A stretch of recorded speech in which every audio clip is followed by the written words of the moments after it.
Hello, and welcome to another episode of High Tea with me. This is Katrina Brittingham, your host, who is coming off of a business conference that was very successful about 2 weeks ago to help business owners and entrepreneurs get to the next level and thrive in this ever changing economy, as well as after COVID has hit. As you know, in the US, we have had another surge of the COVID-19 virus, which may bring us to having to shut down again for another month. This can be devastating to your business, especially if you have not made some changes based on the last outbreak that we had and surge that we had to be a little more virtual and finding ways to service your clients in an alternative fashion. However, I do want to speak and address certain things that will affect us, even in the midst of COVID, for your business, which is basically the political climate right now. And I just want to discuss how the political climate can impact your business, even as a solopreneur or entrepreneur. It could add risk and it could lead to major losses for your business, or you could end up losing your business as a whole if you are not prepared or monitoring the political climate and laws that they enact or grants that they no longer have as a result of the changes in the economy or laws that they change. So it can affect you at the local level as well as the federal level. So don't just think, oh, it's the president election and this is going to impact me.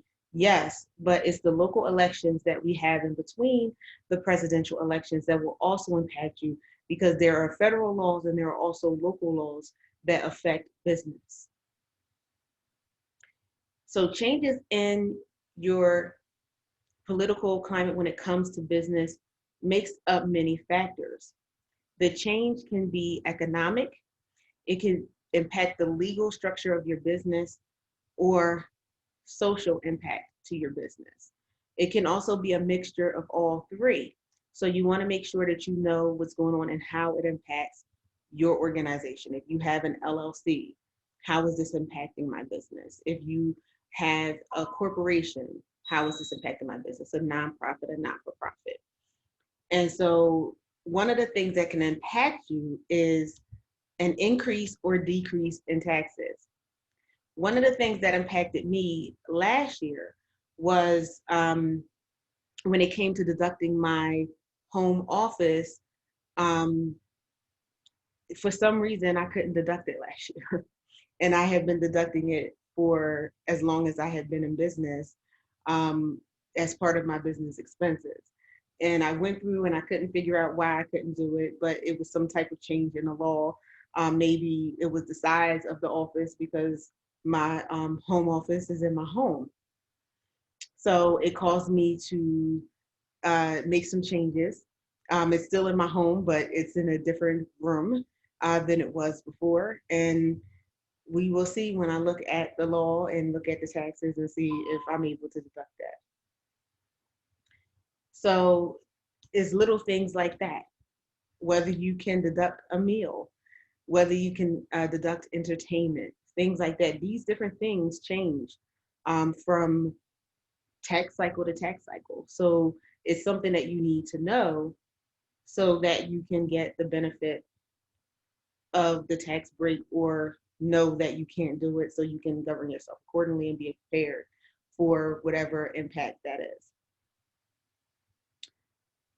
So your government might increase taxes for some companies and lower it for others. We've seen this for years, where large corporations get large tax breaks and smaller companies and solopreneurs may not get as many tax breaks for various reasons.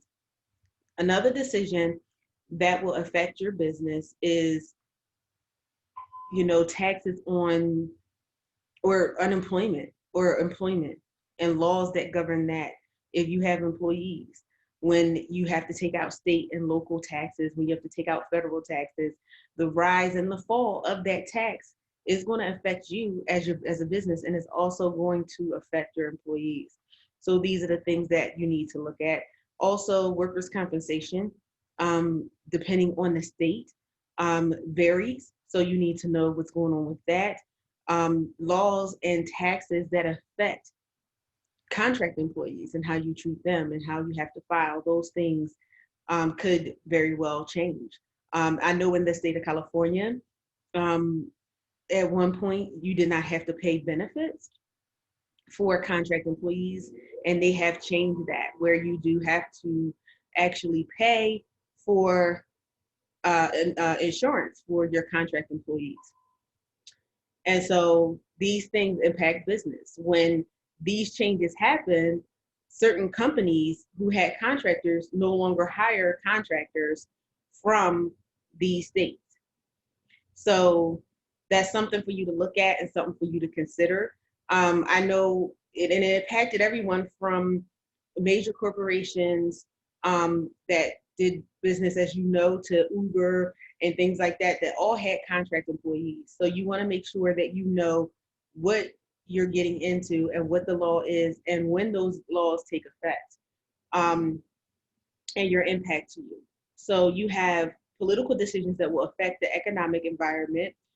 They will influence the company's social, cultural environment, how they interact with the community around them. And politicians can influence the rate of the emergence of new technology. So if you're a company who develops technology or need a certain technology, waiting for a certain technology, guess what? They impact how these technologies will roll out or if they will roll out at all. They can influence the acceptance of certain technologies. So if you have technology that you're trying to get out and do, if you're brand new out there, politicians have influence on a community, and they can say, well, you know what, this is not something that is a benefit to you, and you will be surprised how many people will not buy your product because of that. So you want to take a look at that. The political environment is perhaps the least predictable elements in the business environment. The reason why it's not predictable is because you never know how a politician is going to swing. I've been there, and I'm sure you have too, where a politician has promised the world and what they were going to do and how they were going to do it. And when they get into office, either they don't fulfill their promise or they can't, because things are tied up in all kinds of legal litigations, the Senate, all kinds of things can impact whether the promise that was made can be made. A big thing was healthcare for all or Obamacare. When it was first mentioned, everybody was like, "Oh, great, healthcare." This plan had to wind up being rolled out as a tax, as opposed to healthcare, which greatly changed what people got and how it rolled out and how people were able to utilize it. And even though you had millions of people who were insured that were never insured before, you also had a great population who still could not afford health insurance because it was based on how much they made in taxes the year prior. And so if you worked one year and found yourself out of work, they went off of your last year's tax return. And so they would give you a bill and say you would have to pay for insurance when you weren't getting any money in at all.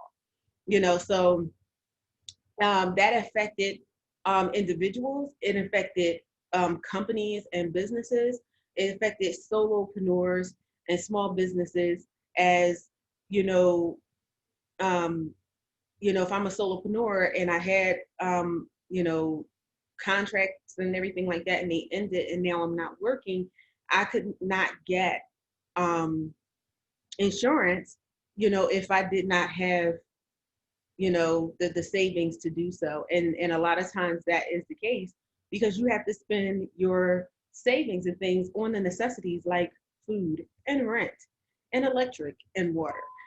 So these things make a big difference when it comes to that. And that's what makes it unpredictable. The promise of something coming and rolling out is not necessarily what you may end up receiving. Okay, so that's what you want to look at when it comes to, um, you know, laws and how they affect you and how they impact you and how you would, why it's so unpredictable. So you can have things where things are held up in an election year.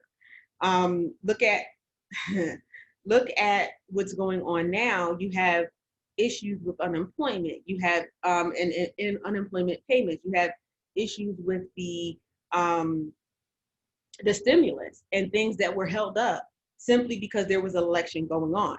Now that the election is here, you know, you're starting to see reports of there's going to be an agreement. There's definitely going to be an agreement. But before that, it was, oh, everything is held up in a back and forth between the two parties. And I knew that nothing was going to be decided until the new president came in or was elected. And so that's what we're looking at. And we're looking at getting the stimulus checks or the new stimulus checks out in January. January is when the new president will be inaugurated. So everything were held back because one party was looking to be reelected and another one was looking to come into office. And so there was a fighting back and forth on what was needed and what was going to be done based on the views of whatever party. So you also have different things that can affect business. And that's basically, you have what I was talking about before, bureaucracy, going through back and forth between the two parties. You have certain areas and certain localities where there is corruption and there's fraud. I mean, there was something on the news today in my local area where you had two brothers who embezzled a whole lot of money for personal expenses, and now they're no longer working. They resigned or were fired or something like that. That impacts, if you have someone that's embezzling state funds, local funds, federal funds, this is funds that cannot go to business. You have tariffs that come into play, trade, laws on education and education taxes, antitrust laws, employment laws, as I stated before, certain things that will impact whether you hire someone or not. Being self-employed versus fully employed by an employer. A lot of solopreneurs are considered self-employed, and the taxes are different than they are for someone who's an employee or even a corporation. And so certain things will cause you to be double taxed if you don't know what's going on. Discrimination laws. There are discriminatory practices that they have, with businesses of color, businesses of certain genders, businesses of certain orientations. So those are things that may hinder you in your business when it comes to political power. And each side has a side of what they feel is right and what they feel is wrong, and they will pass laws based on that. So that is something that we need to look at as well. Data protection laws. We need laws that will protect us from people hacking in and stealing our data and stealing our clients' data. So this is very important as well. You have the environmental laws. If you're a company that, your footprint in the environment is huge, there are laws that will help you to know how to dispose of it, how much pollution you're allowed to have. All those kind of things will affect your business. You have the health and safety laws to make sure that you're healthy and that you're safe in the work environment, whatever environment that is, whether it's you're working from home or working in the office. And I can see health and safety changing now because you have a lot of people who are working from home. COVID outbreak is out up to an all-time high. And so now people have been working from home, a majority of us, for more than 6 months. And so now that a majority of people are working home, it is not going to be surprising that they will have a law to govern the health and safety of you in your home. So that's something for you to look out for, whether they're going to enact laws of things that you have to implement even in your own home now, because now your home is where you work for a corporation. You have competition regulation, what your competition can do and what they can't. There are actual laws that govern how competition interacts with each other. How, in a commercial, have my competitor's item and my item and saying how inferior their item is compared to mine. There are laws that govern that and say that. You have regulation and deregulation. We've seen that in the energy space, and it's in other spaces too. You have tax policies, which are tax rates and tax incentives for businesses. Small businesses and large businesses alike will have certain benefits and incentives for taxes if they hire people, if they hire a certain percentage of a certain, group or whatever. There are tax incentives for that. Government stability. If there's instability in the government and amongst the politicians, it is going to impact business and how laws are enacted. So you have the involvement in trade and trade unions. As we can see through the election and the administration that we had, there were a lot of restrictions put on trades from certain countries.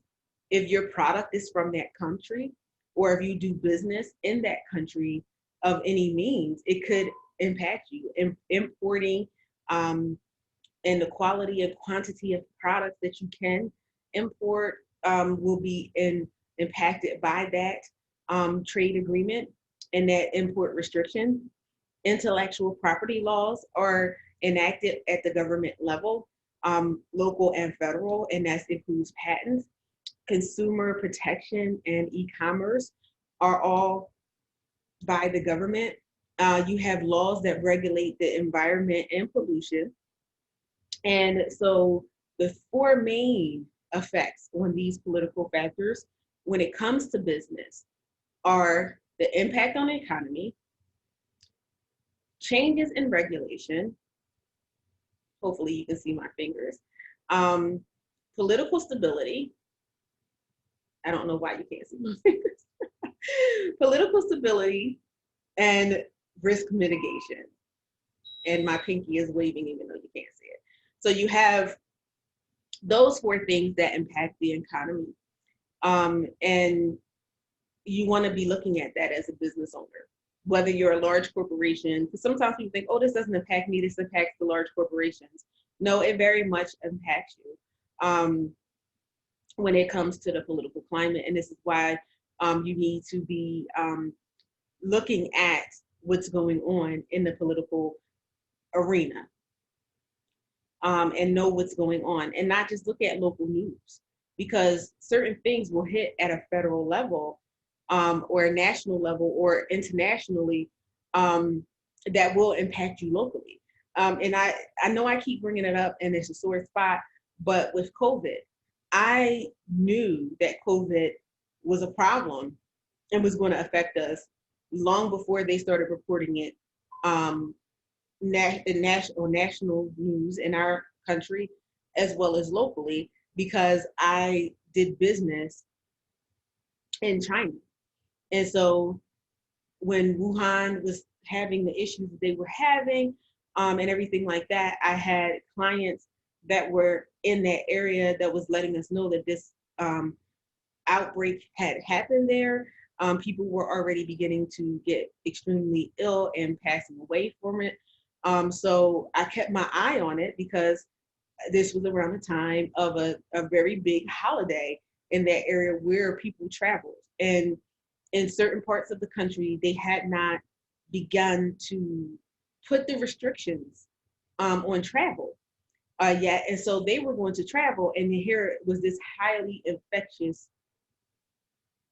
virus. And they were traveling all over the world because people had family all over the world, and this was a family holiday.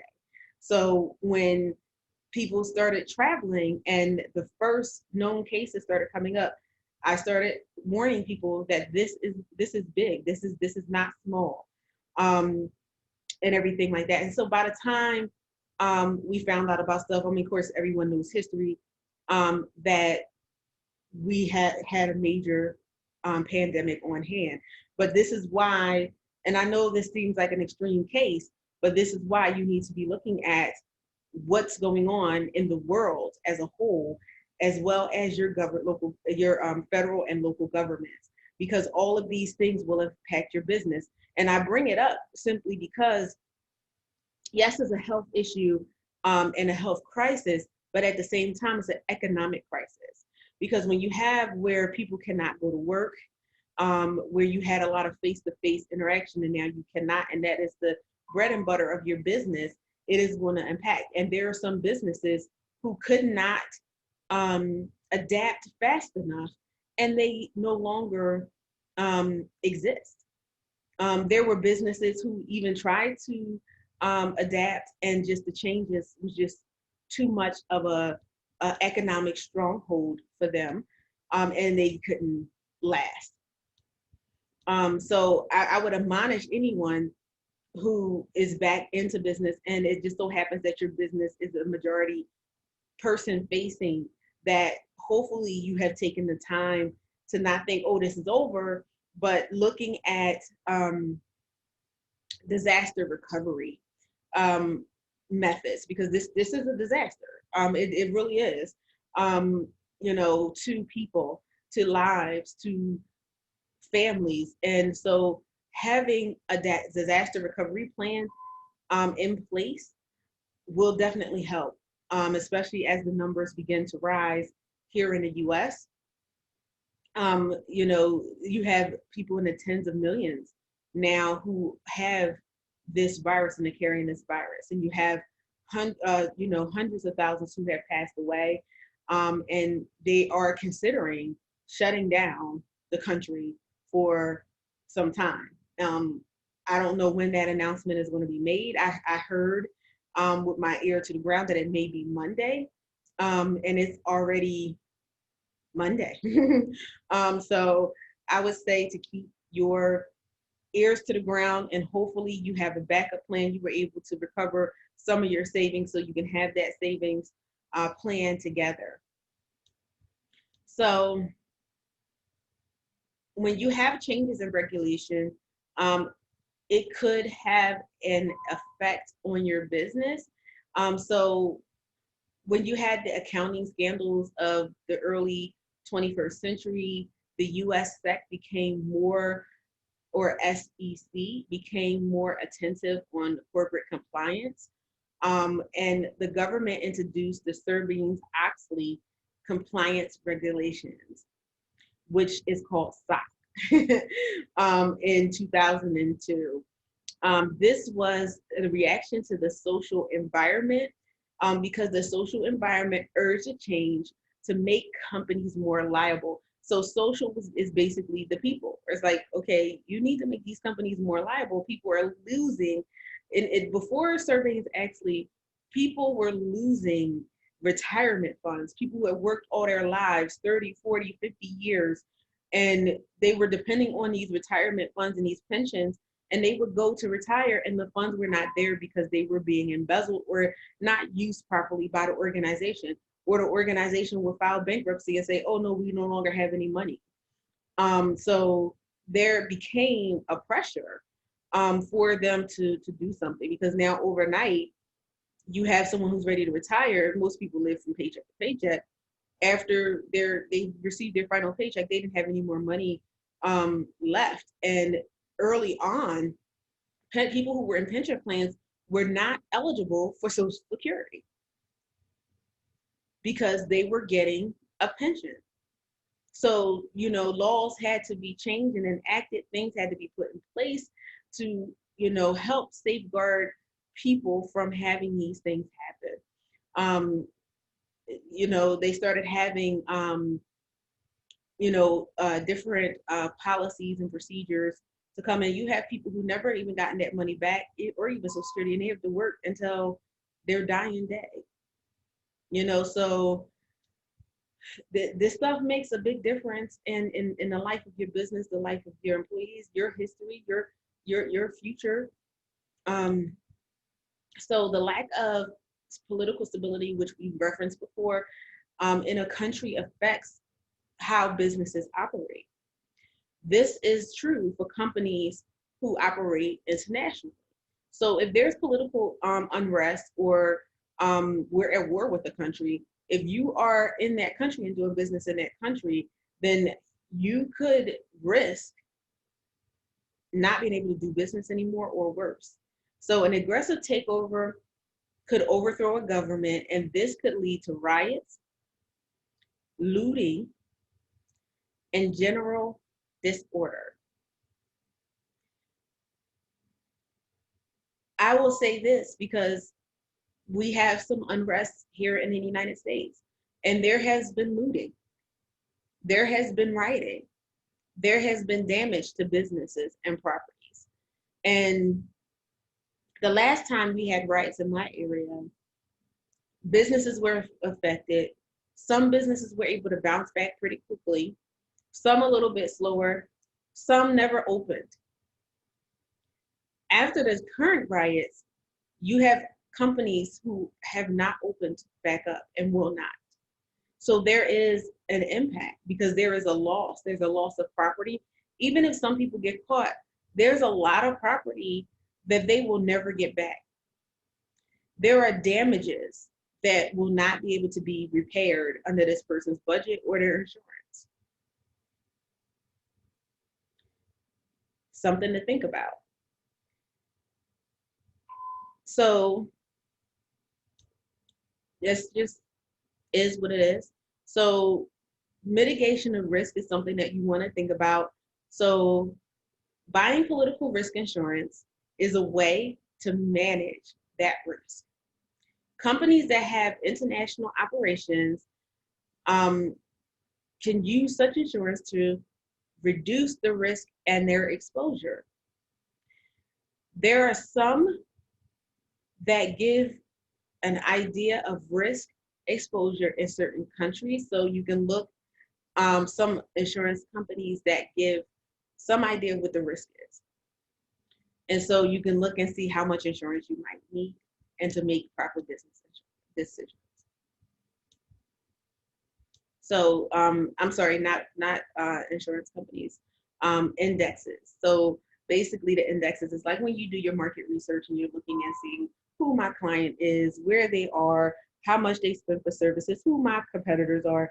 There are indexes and surveys that will let you know which areas have the most risk as far as doing business internationally. And depending on the type of business, if it's brick and mortar versus electronic.